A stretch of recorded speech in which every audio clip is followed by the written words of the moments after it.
আসলে আজকে সকাল সকাল ঘুম থেকে উঠে স্নান টান করে নিজের ২ চাকার স্কুটিটা নিয়ে চলে গেলাম অনেক দূরে। যদিও অনেক দূরে স্কুটি নিয়ে যাব না, স্কুটিটা এক জায়গায় রেখে তারপর চলে যাব একটা গন্তব্যস্থলে, সেটা হচ্ছে নেপাল, একটা অন্য দেশে, অন্য রাষ্ট্রে।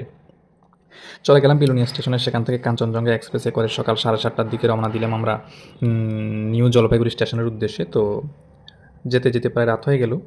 তো রাতে এখন বসে, বসে ভাবছি যে কী করা যায়, আর মুখে একটা হাসি দিচ্ছি আরকি। তো এটা হচ্ছে আমরা যেতে, যেতে যেটা পেলাম সেটা হচ্ছে রাতের খানা। এটা হচ্ছে রাতের খানা, দাম হচ্ছে ৳১৩০ মাংস দিয়ে। রাতের খাওয়া-দাওয়া শেষ করে আসলে বসে, বসে ভাবছি যে কীভাবে রাতটা কাটাবো, কারণ আমাদের টিকিটটা কনফার্ম হয়নি, তো সেজন্য একবার এক সিটে যাচ্ছি, এক সিট থেকে কেউ তুলে দিলে অন্য সিটে চলে যাচ্ছি।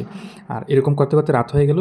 রাতের পরে সকাল হয়ে গেল। সকাল হলে আমরা এই ভিউটা তুললাম আর কি, কেমন দেখা যায় জলপাইগুড়ির চা বাগানগুলি দেখলাম। বলতে বলতে আমরা চলে গেলাম এনজিপি স্টেশনে, চলে এসেছি, অর্থাৎ নেমে গেলাম। এবার আমরা নেপালের উদ্দেশ্যে রওনা দেবো, সেখান থেকে চলে যাব সোজা আমরা যেখানে যাচ্ছিলাম, চোখের হসপিটালে, মেসি নেত্রালয়ে। স্টেশনে নামতে না নামতে সেই চিরজানা চিৎকার, এই যাবে নাকি নেপাল, নেপাল, দার্জিলিং, দার্জিলিং, গ্যাংটক, গ্যাংটক। মানে প্রায় ব্যাগটা হাতের থেকে নিয়ে যাবে এরকম হচ্ছে অবস্থা আর কি। মানে টানাটানি শুরু হয়ে গেছে এক প্রকার। তো তবুও যাই হোক, কোনো মতো ছুটলাম কষ্ট মষ্ট করি। এরপরে আমরা আস্তে আস্তে হাঁটি করি বাস স্ট্যান্ডে গেলাম, সেখান থেকে একটা গাড়ি নিলাম, ৳১৫০ করে ভাড়া পড়েছে। সেই ৳১৫০ ভাড়া দিয়ে সোজা নেপাল বর্ডার ক্রস করে আমাদেরকে জাস্ট নামিয়ে দিল। ক্রসও করায়নি, একটু আগে নামিয়ে দিয়েছে। নিউ জলপাইগুড়িতে আসার সঙ্গে সঙ্গে সকালের টিফিনটা হলো ১ কাপ চা আর একটা ব্রিটানিয়া বিস্কিট। ১ কাপ চায়ের দাম ৳১০। একটু দার্জিলিংয়ের চায়ের একটু গন্ধ আসছিল।